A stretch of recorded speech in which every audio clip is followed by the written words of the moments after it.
Hi, it's Craig from Craig's To-Do List with Cranky Craig's Movie Reviews. I'm here to talk about two films nominated for Best Picture. First up is Poor Things with 11 nominations. This is a huge contender. Yorgos Lanthimos is the famous director. He's already been nominated for director a couple times. It stars Emma Stone, and who was nominated for an Oscar, and Mark Ruffalo. What can I say about this film? It's incredibly weird and interesting, and it crosses genres really well. It's about a Dr. Frankenstein kind of guy, William Dafoe, who brings back to life a woman's brain and a new body, and that happens to be Emma Stone. This performance by Emma Stone is amazing. I really wish she would win the Oscar because she's fantastic. She's physical, she's naive, she's fearless. There isn't anything she won't do in this film. And believe me, there isn't anything she won't do in this film. Mark Ruffalo plays a sort of a randy guy that she hooks up with, and through him she is emancipated.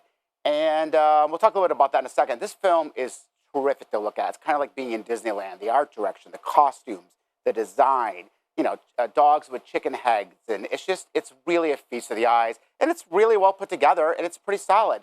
My main problem with this film, though, is this concept. I mean, I'm not a feminist, but the concept that a woman's emancipation and involvement only comes through sexual encounters seems a little outdated to me. Seems a little like the male gaze. That doesn't stop Emma Stone from knocking it out of the park, but just beware. That's sort of the undertone of the film. I don't think a lot of people are seeing that because they're raving about it. But I would recommend it, but I would take that caveat. The next film I saw is called American Fiction. This is a really under-the-radar film, not nearly as making headlines like Poor Things. It's a small film written and directed by Cord Jefferson. It stars Jeffrey Wright and Sterling K. Brown, Leslie Uggams, Tracy Ellis Ross, and the great Issa Rae. It's a great cast as well. Jeffrey Wright plays an author and a teacher, a professor who loses his job because he's kind of angry and outspoken, and he can't get his next book published, so he goes home to visit his family, and his family's a mess, his sister's a mess, everything's a mess at home.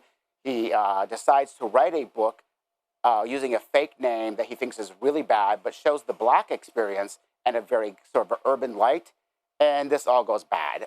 The book becomes really popular, and he becomes famous, even though his character doesn't exist. Great performances in the film. Jeffrey Wright's one of our best actors who never gets his due. He got an Oscar nomination for this. I'm all for it. Sterling K. Brown was also nominated for an Oscar. He's great. He plays Jeffrey's gay brother who's a big partier and can't take anything seriously. This film is like 3/4 of a great film, but it doesn't really gel. Is it a family drama? Is it a family comedy? Is it a satire on like Black culture and what we expect Black writers to do? I don't think it knows what it wants to do.